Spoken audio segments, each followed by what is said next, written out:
Hello friends, आज के इस सेशन में हम लोग बात करेंगे कि कैसे भारत एक बहुत बड़े आर्थिक संकट से उभरा। क्या आप जानते हैं कि आज से लगभग 34 साल पहले एक समय ऐसा आया था जब भारत पूरी तरह से बैंकरप्ट होने वाला था और ऐसी स्थिति से भारत को बाहर निकालकर दुनिया की 5वीं सबसे बड़ी इकोनॉमी बनाने का श्रेय किसे जाता है? तो चलिए डिस्कस करते हैं। फ्रेंड्स, इसका जो पूरा श्रेय है वो जाता है हमारे भारत के पूर्व प्रधानमंत्री डॉक्टर मनमोहन सिंह जी को। 26 सितंबर 1932 को इनका जन्म पंजाब के एक छोटे से गांव में होता है जो कि प्रेजेंट में पाकिस्तान में पड़ता है। इनके फादर का नाम गुरमुख सिंह था और मदर का नाम अमृत कौर था और अर्ली एज में ही इनकी मदर का देहांत हो जाता है। एक समय पर ऐसी स्थिति आती है जब इनके गाँव में लाइट नहीं हुआ करती थी तो ये मोमबत्ती लगाकर पढ़ाई किया करते थे। खैर, पार्टीशन के बाद इनकी फैमिली जो है माइग्रेट करती है और अमृतसर में शिफ्ट हो जाती है। इसके बाद ये पंजाब यूनिवर्सिटी से इकोनॉमिक्स में अपनी बैचलर डिग्री और मास्टर डिग्री को कंप्लीट करते हैं और हायर एजुकेशन के लिए अब्रॉड चले जाते हैं और कैम्ब्रिज यूनिवर्सिटी में अपनी पीएचडी को कंप्लीट करते हैं। और इतना ही नहीं, इसके बाद ये वहाँ ऑक्सफोर्ड यूनिवर्सिटी से डीफिल भी करते हैं। इवन इनकी पढ़ने लिखने में इतनी ज्यादा रुचि होती है कि इसके कारण ये पंजाब यूनिवर्सिटी में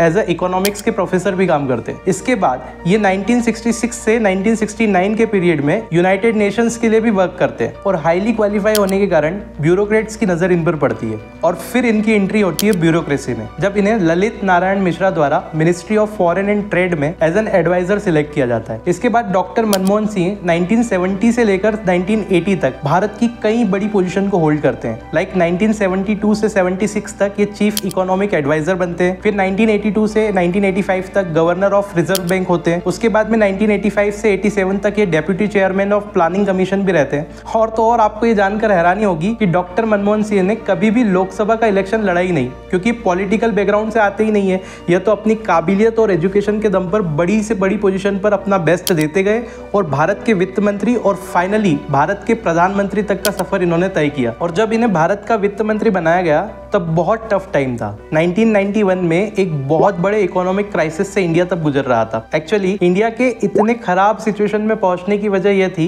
कि जब भारत आजाद हुआ था तब हम ईस्ट इंडिया कंपनी के राज से काफी सबक ले चुके थे। तो हमारे नेताओं ने यह तय किया था कि किसी भी विदेशी कंपनी को इतनी ताकत न दी जाए कि फिर से हम पर ये राज कर सके। इसलिए जो फॉरेन इन्वेस्टमेंट थे उनको लगभग नकार दिया गया था। दूसरी समस्या यह थी कि भारत में गरीबी थी तो लोग नए उद्योग खोलने के लिए पैसा नहीं जुटा पा रहे थे। ऐसे में बड़ी इंडस्ट्रीज जैसे स्टील, टेलीकॉम, इंफ्रास्ट्रक्चर आदि सभी कंपनियों का जिम्मा सरकार को उठाना पड़ा। लेकिन उद्योगों को खोलने के लिए लाइसेंस की जरूरत थी जो पाना उस टाइम में बहुत ही मुश्किल था। इसे लाइसेंस राज कहा गया। इस दौर में प्राइवेट सेक्टर बहुत ही सीमित था और पब्लिक सेक्टर को बढ़ावा दिया जा रहा था। कई विदेशी कंपनियां जैसे कोका कोला है, IBM है, ये भारत छोड़कर उस टाइम चले गई। एक तो लाइसेंस राज, ऊपर से कम फॉरेन इन्वेस्टमेंट के कारण देश की इकोनॉमी बहुत स्लो हो गई थी और 1985 के बाद में स्थिति और खराब हो गई। भारत का सबसे बड़ा जो सहयोगी था रशिया, उस टाइम पे USSR था, तो वो डिवाइड हो गया और इसके साथ ही गल्फ कंट्रीज में युद्ध छिड़ गया जिससे कि क्रूड ऑयल का जो प्राइस था वो एकदम से बहुत ज्यादा इंक्रीज हो जाता है। और 1990 के एंड तक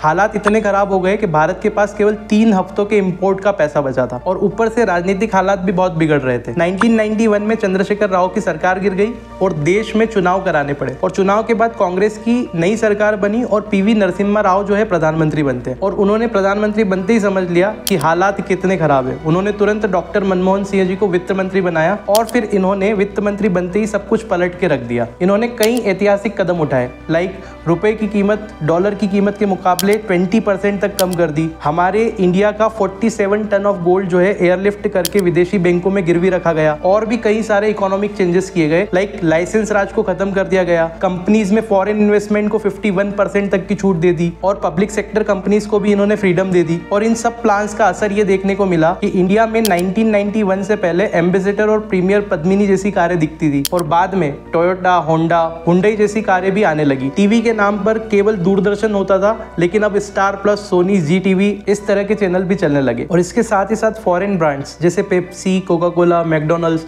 और KFC जैसे ब्रांड्स ने भारत में एंट्री की, इंडस्ट्रीज बढ़ी, नौकरियां आई और भारत की इकोनॉमी ने रफ्तार पकड़ ली। जहां एक समय भारत बैंकरप्ट होने के कगार पर खड़ा था, आज वह दुनिया की 5वीं सबसे बड़ी अर्थव्यवस्था है। यह सब संभव हुआ है 1991 के उन ऐतिहासिक सुधारों के कारण। और डॉक्टर मनमोहन सिंह ने अपनी बजट की स्पीच में कहा था, no power on earth can stop an idea whose time has come. तो आज हम देश के ऐसे प्रधानमंत्री को, एक रियल हीरो को दिल से प्रणाम करते हैं और उन्हें अपने अंतर्मन से श्रद्धांजलि देते हैं। मिलते हैं ऐसे ही किसी नेक्स्ट टॉपिक के साथ।